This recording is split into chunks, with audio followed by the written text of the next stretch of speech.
Is there a problem with rent to rent in 2024?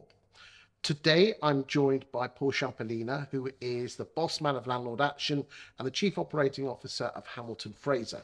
He has his own TV show dealing with slum landlords and dodgy tenants. And he's here to talk to us about rent to rent. Paul, if you don't mind me saying, rent to rent does have a little bit of, it feels grubby, a bit seedy, a little bit in the corner. There's no sunlight on it. Kind of, one could almost say dodgy. Talk to me from the point of view of both landlords and also letting agents. Talk to me.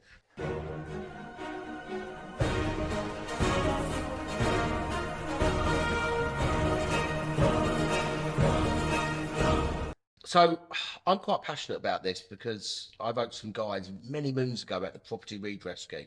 So you've got rent to rent and guaranteed rent. Effectively, it's the same. So you have guaranteed rent agents such as Northwoods and Elliott Lee, really good organisations that would take your property, give you a 3-year lease, and they will sublet with consent. Yeah, you know, Elliott Lee, they've got 1,800 properties, and they do it with the councils, and they put temporary accommodation, all done, and you get paid on the now. Then, of course, rent to rent, you'll get a lot of the smaller operators that might go to networking clubs, and people that aspire to get into rent to rent may not have any money. They might want to get into property. It's the cheapest way of getting in. Now, I spoke on rent to rent courses, and I've told it how it is. You need to be an expert when it comes to renting, managing a property, and more importantly, know all about HMOs. The problem you get is you'll get people that don't know what they're doing when it comes to rent. They will pitch a landlord, say, I'll give you £2,500 a month.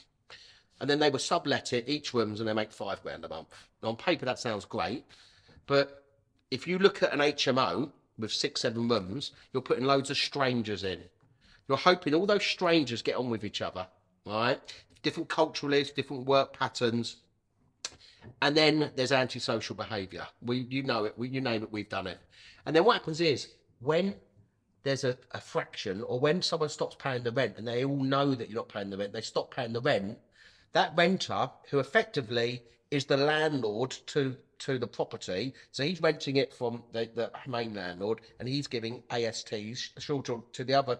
So, of course, they are paying the renter, or should be paying the renter, and he should be passing the money on. We see some horror stories at Landlord Action, and I've got a solicitor that specialises in dealing with rent-to-rent problems, and we have to go to court.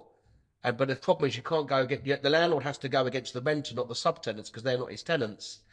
When it goes wrong, it goes wrong. So I've even had conversations with trading standards. It is on the trading standards radar to improve the industry. If it's done properly and there's some good rent, it's great. But the problem is, before you give your property back, it's just like with a letting agent.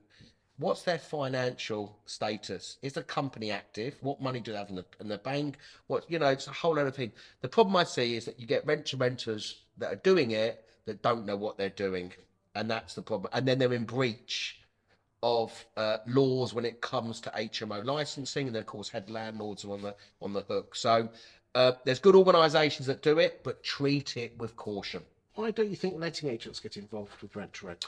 Well, letting agents do guaranteed rents.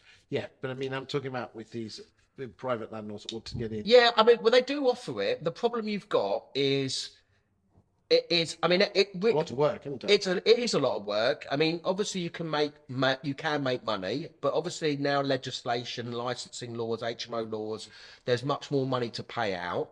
Then, of course, if you do have a bad tenant, it's now taking longer to evict the tenant.